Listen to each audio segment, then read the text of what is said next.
USS സ്കോളർഷിപ്പിൻ്റെ 5ാമത്തെ training ക്ലാസ്സിലേക്ക് എല്ലാവർക്കും സ്വാഗതം. The plants that grow creeping on the ground is. നിലത്ത് ഇഴഞ്ഞു വളരുന്ന സസ്യങ്ങൾക്ക് പറയുന്ന പേര് ക്രീപ്പേഴ്സ്, ഇഴവള്ളികൾ. Find out odd one. Carrot, radish, beetroot, ginger. ഒറ്റയാനെ കണ്ടെത്തുക. ക്യാരറ്റ്, റാഡിഷ്, ബീട്രൂട്ട്, ജിഞ്ചർ എന്ന് പറഞ്ഞാൽ ഇഞ്ചി. അപ്പം ഇതിനകത്ത് ഒറ്റയാൻ എന്ന് പറയുന്നത് ജിഞ്ചറാണ്, ഇഞ്ചിയാണ്. കാരണം ക്യാരറ്റ്, റാഡിഷ്, ബീട്രൂട്ട് ഇവയെല്ലാം സ്റ്റോറേജ് റൂട്ടാണ്, സംഭരണ വേരുകളാണ്. ജിഞ്ചർ ഭൂകാണ്ഡമാണ്, അണ്ടർഗ്രൗണ്ട് സ്റ്റെമ്മാണ്. Carbon dioxide plus water gives glucose plus ബാക്കി എന്താണ് വരുന്നത്? കാർബൺ ഡൈ ഓക്സൈഡും വാട്ടറുമായിട്ട് സംയോജിക്കുമ്പോൾ ഗ്ലൂക്കോസ് ഉണ്ടാകുന്നുണ്ട്. അപ്പോൾ ഇത് കാണുമ്പോൾ തന്നെ നമ്മുടെ മനസ്സിലേക്ക് ഓടി വരേണ്ടത് പ്രകാശ സംശ്ലേഷണത്തിനെ കുറിച്ചാണ്, ഫോട്ടോസിന്തസിസിനെ കുറിച്ചാണ് ഓർമ്മ വരേണ്ടത്. കാർബൺ ഡൈ ഓക്സൈഡും വാട്ടറും തമ്മിൽ സംയോജിച്ച് സസ്യങ്ങൾ സൂര്യപ്രകാശത്തിൻ്റെയും ഹരിതകത്തിൻ്റെയും സാന്നിധ്യത്തിൽ ഭക്ഷണം നിർമ്മിക്കുന്നു, അതായത് ഗ്ലൂക്കോസ് ഉണ്ടാക്കുന്നു. അതിൻ്റെ ഒപ്പം ഓക്സിജൻ ലഭിക്കുന്നു. അപ്പോൾ അവിടെ വരുന്നത് ഓക്സിജനാണ്. Plants produce food by themselves through photosynthesis.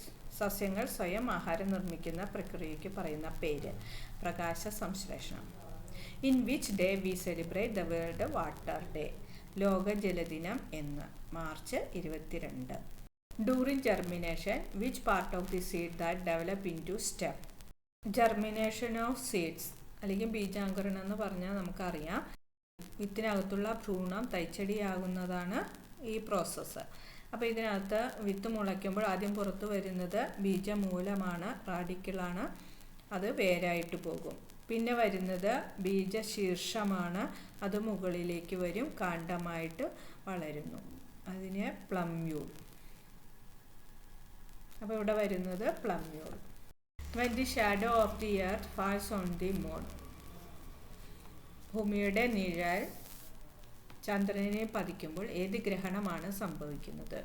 ചന്ദ്രഗ്രഹണമാണ് സംഭവിക്കുന്നത്. The galaxy which includes the solar system is. സൗരയൂഥം ഉൾപ്പെടുന്ന ഗാലക്സി ഏത്? ക്ഷീരപഥം അല്ലെങ്കിൽ ആകാശഗംഗ. Name the device which convert sunlight into electricity. സൂര്യപ്രകാശത്തെ വൈദ്യുതിയാക്കുന്ന ഉപകരണം ഏത്? Solar panel.